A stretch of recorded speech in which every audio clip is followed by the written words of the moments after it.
Ya, halo, assalamualaikum warahmatullahi wabarakatuh. Ketemu lagi ya.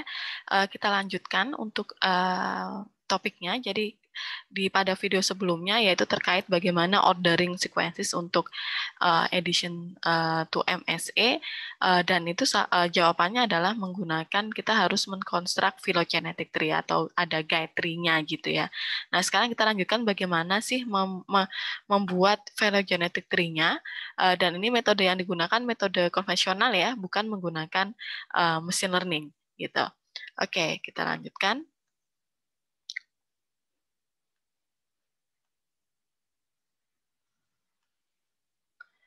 Oke, nah di sini begitu. Ini memang hanya overview ya, karena bukan merupakan concern dari topik ini. Jadi concern kita nanti lebih tetap di pada multiple sequence alignment-nya. Jadi bagaimana sih mengkonstruk atau mengenerate phylogenetic tree? Jadi ada 4 langkah besar atau 4 langkah utama. Yang pertama yaitu menemukan base pairwise alignment untuk setiap pasangnya gitu ya, kita mencari pairwise alignment untuk setiap pasangnya. Ini menggunakan Needleman-Woods algorithm, Needleman-Woods algorithm begitu. Jadi memang ini global alignment ya, sequence alignment with indels. Kemudian setelah itu adalah kita mengkonstruk distance metric. Nah, untuk mengkonstruk atau mengenerate distance metric, kita harus mengkalkulate genetic distance-nya dulu. Nah, setelah itu dari distance matrix kita akan menemukan atau kita mencari klasternya ya, find cluster. Dari cluster tersebut nanti kita bisa melakukan inferring atau interpretasi untuk phylogenetic relationship-nya. Dari situ kita bisa dapat phylogenetic tree-nya. Nah, sekarang kita masuk bagaimana sih kalau misalnya kita sudah punya 2 sequence kemudian kita align gitu kan ya menggunakan Needleman-Woods algorithm. Nah, itu kita ada question bagaimana menghitung genetic distance-nya antara 2 sequences dalam satu alignment. Nah, genetic distance-nya yaitu dihitung dengan cara yaitu number of mismatch ya dibagi dengan total number of match pair. Jadi misalnya contohnya di mana match pair-nya ini artinya adalah bukan gap gitu ya, bukan gap. Jadi misalnya contohnya ini ya, kita punya dua sequence yaitu HHH FGT YH dan HFGG H gitu ya. Nah, setelah kita lakukan alignment, setelah kita lakukan alignment di sini, inilah dengan Needleman-Woods algorithm ya. Needleman-Woods algorithm kan pendekatannya menggunakan dynamic programming. Ini kita dapatkan hasil alignment-nya seperti ini ya. Jadi HHFGTYH, kemudian HFGGG gap ya, kemudian H. Nah, berapakah genetic distance-nya gitu ya? Genetic distance-nya adalah tadi number of mismatch ya. Jadi number of mismatch di sini adalah yang di sini ya yang tidak sama. Jadi ada berapa? Yaitu di sini 1 H dan F dan G gitu ya dan T dengan G ya. Berarti ada 3 gitu. Sedangkan match pair itu adalah pasangan yang pasangan yang bukan gap gitu ya. Berarti di sini yang gap kan hanya 1 ya, berarti match pair-nya adalah ada 1, 2, 3, 4, 5, 6. Jadi ada 6 karena ada 1 gap. Maka genetic distance-nya adalah 3 dibagi 6 yaitu 0,5. Nah, dari genetic distance ini kita hitung genetic distance untuk semua pairs of sequence-nya gitu. Jadi misalnya kita punya 7 sequences kan ya. Kita mau cari kan ya ini phylogenetic tree dari 7 sequences-nya. Ini ada 7 sequences di sini. Nah, berarti kita harus melakukan alignment sebanyak ini ya, total pairs-nya berarti sekitar 21 alignment, 21 pairwise alignment, 21 pairwise alignment menggunakan Needleman-Woods algorithm. Nah, jadi kita hitung di sini HBB horse dengan HBB human, HBB horse HBA human dengan HBB human, HBA horse dengan HBB human, dan seterusnya. Jadi kurang lebih ya totalnya sekitar 21-an ya, 21 sequence alignment. Setelah kita mendapatkan alignment, lalu kita hitung genetic distance-nya, kemudian di fill in, di plot, bukan di plot, tapi diisikan ke distance matrix. Nah, ini adalah distance matrix-nya. Nah, jadi ini adalah distance matrix-nya. Ini artinya adalah distance antara HBB horse dengan HBB human itu adalah 0,17. Kemudian HBA human dengan HBB human ini 0,59.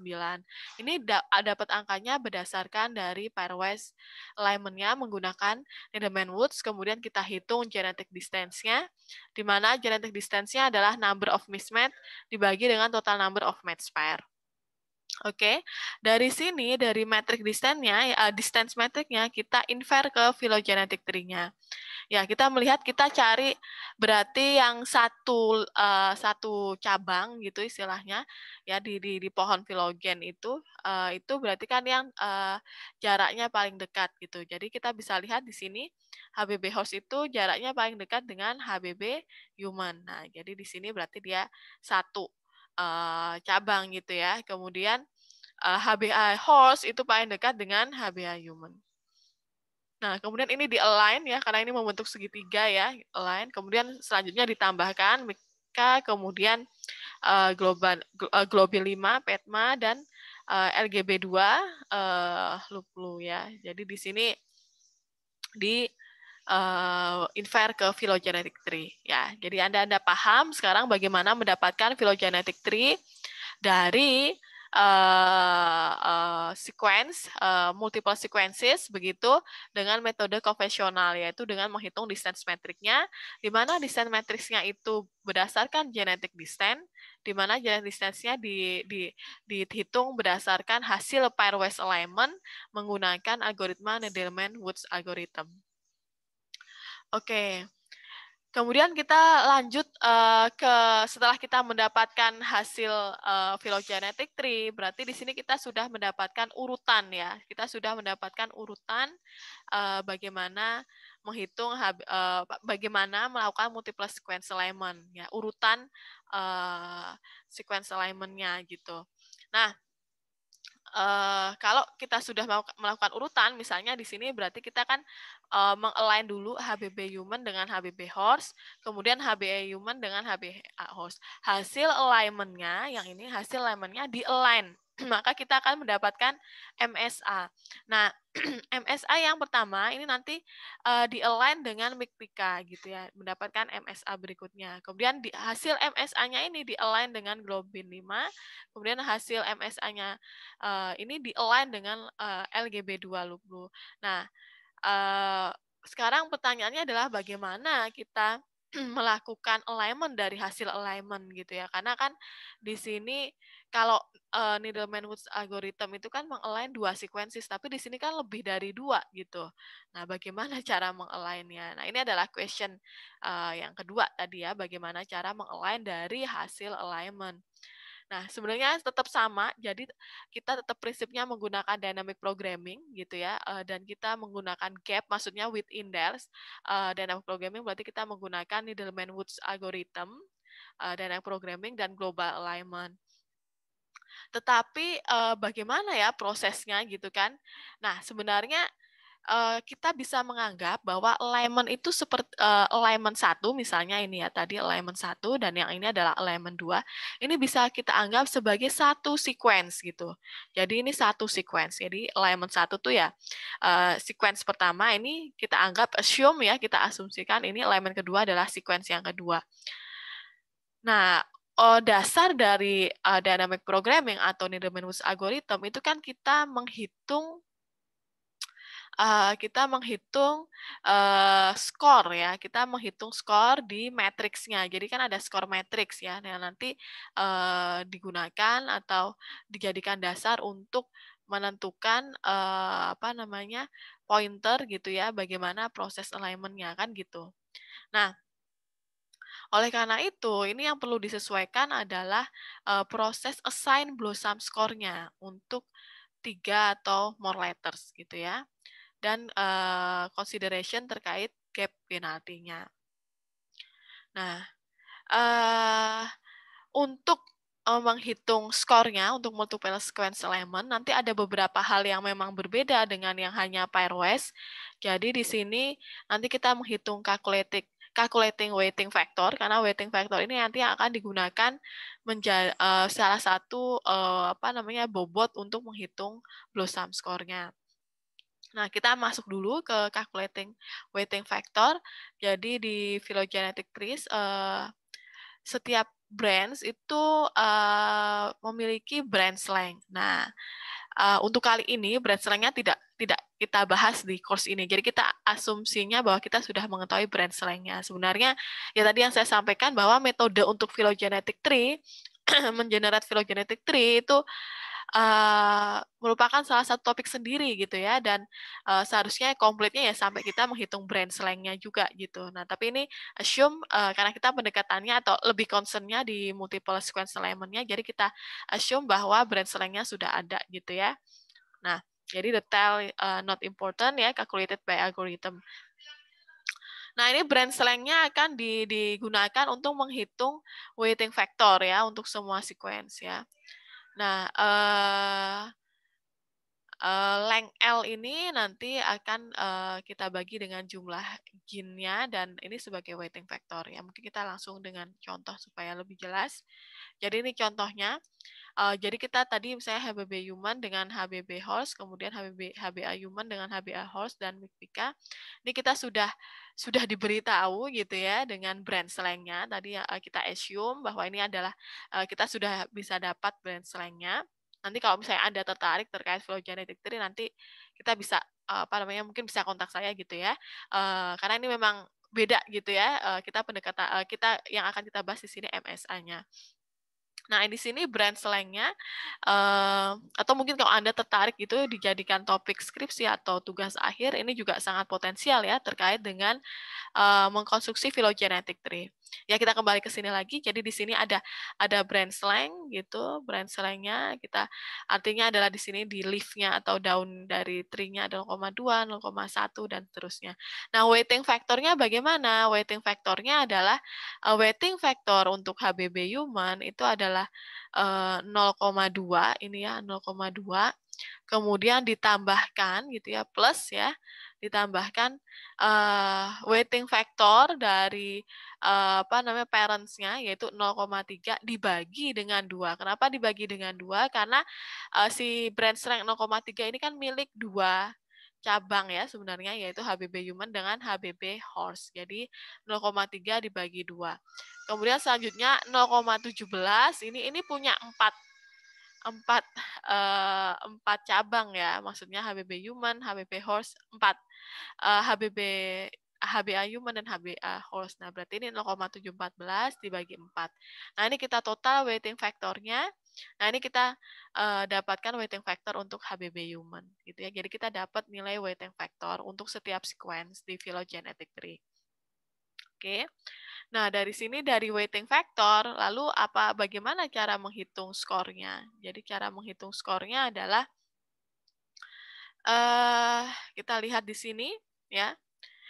S1, L2, K1, K2. Ini misalnya kita punya 4 sequence gitu ya. Dan di sini adalah yang ini alignment pertama gitu ya, dan ini alignment yang kedua ya. Ya kita assume that there is ini adalah satu sequence, ini sequence yang kedua. Nah, sekarang bagaimana menghitung skornya gitu ya? Bagaimana cara menghitung Blossom skornya? Kalau misalnya ini satu sequence, tapi kan ini kita ambil satu kolom, ini misalnya KILV, bagaimana cara menghitung skor misalnya ada 4 nih, gimana? Padahal kalau Blossom skor itu kan cuma men-skor 2 asam amino. Nah, ini kan 4 asam amino, gimana cara men-skornya? Nah, cara men-skornya ini langsung aja saya ke contoh ya. Jadi di sini kita punya alignment elemen A dan elemen B. Ini sequence 1, sequence 2, sequence 3, sequence 4. Ini kita punya weighting factor untuk masing-masing ya, 0,35 yang tadi kita hitung. Jadi weighting factor untuk S1 adalah 0,35, weighting factor untuk S2 adalah 0,25, weighting factor untuk S3 0,2, dan weighting factor untuk S4 adalah 0,3. Kita mau skor KILV di sini. Nah, cara menskornya adalah bagaimana? Cara menskornya yaitu kita melakukan cross pair ya, atau pasangan ya, pasangan gini. Jadi K itu dari elemen A, maka dia akan dipasangkan yaitu KL dengan KV gitu ya. Ini di sini KL, KV, kemudian I dari elemen A akan dipasangkan dengan yang dari elemen B yaitu IL dan IV. Nah, S ini adalah skor Blossom score ya. Blossom score untuk K dan L, kemudian dikalikan dengan weighting factor. Nah, K ini dari alignment pertama, K ini dari sequence pertama, kita tahu bahwa sequence pertama weighting factornya adalah 0,35. Kemudian L ini dari sequence ketiga ini weighting factornya adalah 0,2. Jadi kemudian dan seterusnya ya. Jadi K ini juga weighting factor dari sequence pertama, V ini weighting factor dari sequence yang keempat, maka ada 0,3. Dan seterusnya, jadi kita total, kemudian kita rata-rata, sehingga kita dapatkan skornya adalah 0,00625 gitu ya. Jadi ini hasil Blossom score untuk 4 asam amino gitu. Kalau sudah kita dapatkan Blossom score-nya, sama pada saat kita pairwise alignment, jadi kita bikin matriks gitu, terus kita plot, kita fill in ya dengan skor dari ini Blossom score-nya, tapi Blossom score tanda kutip untuk alignment begitu ya, karena kan lebih dari 2 asam amino. Kemudian nanti kita cari dengan dynamic programming, di fill in semua satu matriksnya, kemudian nanti mana skor yang paling tinggi untuk kita cari tracking gitu ya, sehingga kita bisa mendapatkan alignment-nya gitu ya. Jadi ini sebenarnya ada pairwise alignment dari hasil alignment gitu ya. Nah, untuk gap penalti memang nanti akan dicoba-coba ya berapa gap penaltinya, ada yang -6, ada yang -4, atau bahkan -2. Nah, ini ada beberapa drawbacks di Clustal. Jadi yang pertama adalah highly dependent ya, memang ya ini tergantung banget. Kalau misalnya alignment dari pairs of sequence-nya kita salah gitu untuk menentukannya, ya nanti dia berikutnya akan salah gitu. Kemudian di sini juga karena kita menggunakan dynamic programming yang akhirnya nanti kan ingin mencari skor tertinggi itu kan greedy. Greedy itu maksudnya algoritma rakus gitu. Maksudnya kita ingin mencari yang terbaik itu nanti juga akan ada efek yang ada pro cons-nya gitu ya. Kemudian ada difficulty in practice. Ini bagaimana dengan memilih scoring scheme, karena skema scoring itu tidak hanya Blossom 62, ada Blossom 80, Blossom 50, ada PAM ya, PAM 50, PAM 60, PAM 80. Ya ini choose ya. Memang yang biasa digunakan Blossom 62 karena dia yang mostly use, karena dia artinya Blossom 62 itu adalah skor pada suatu saat kumpulan sequence itu similarity-nya adalah 62% gitu. Nah ya, jadi memang nanti kalau misalnya kita menganggap bahwa sequence-nya itu sangat-sangat mirip, ya kita bisa pakai Blossom 80. Tetapi ya biasanya yang mostly use itu adalah yang Blossom 62 karena anggapannya ya in average lah ya. Jadi similarity-nya atau kesamaannya antara sequence antara saat kita miliki set of sequence itu ya rata-rata 60-70% similarity-nya. Tapi kalau ada null information bahwa itu sangat mirip, misalnya 90%, ya kita pakai skornya yang Blossom 80 gitu. Kemudian gap penalty to apply to the set ya. Jadi memang penaltinya kita harus milih kan -6 atau -4. Ya biasanya yang dipakai di Clustal -6 gitu ya. Kayak ini nih salah satu drawback dari Clustal, karena ada beberapa parameter yang harus kita choose gitu ya. Tapi Clustal nanti memiliki parameter by default-nya. Nah, ini adalah summary of Clustal. Jadi di sini representasinya gitu ya. Jadi set of residue sequences. Jadi di sini ada misalnya 3 sequences gitu. Kemudian di sini adalah kita lakukan pairwise alignment ya, tadi yang saya sampaikan kita mau cari phylogenetic tree, kita kan pairwise alignment dulu untuk semua kemungkinan pasangan sequences, kemudian kita cari genetic distance, kita fit in ke distance metric, dan kita masukkan, kita infer ke cluster. Kita dapat phylogenetic tree. Phylogenetic tree ini menjadi dasar dari urutan bagaimana kita melakukan alignment, kemudian berdasarkan urutan alignment tersebut, kita lakukan alignment, dan kalau misalnya mengalign dari hasil alignment, maka kita memerlukan weighting factor gitu ya, dan gap penalty dengan menggunakan algoritma Needleman-Woods, sehingga kita mendapatkan hasil MSA gitu. Oke, mungkin itu. Nah, nanti Anda juga harus mencoba gitu ya. Sorry, Anda harus juga mencoba. Jadi memang salah satu softwarenya ini nanti Anda harus coba softwarenya yaitu Clustal. Di sini ada beberapa varian sebenarnya di Clustal. Ini software Clustal ini dari EBA European Bioinformatics Institute. Jadi ada Clustal, macam-macam Clustal gitu ya. Sorry.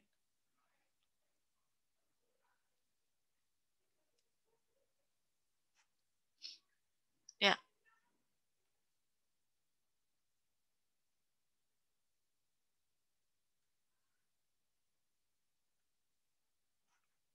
Ya, jadi ada varian dari Clustal.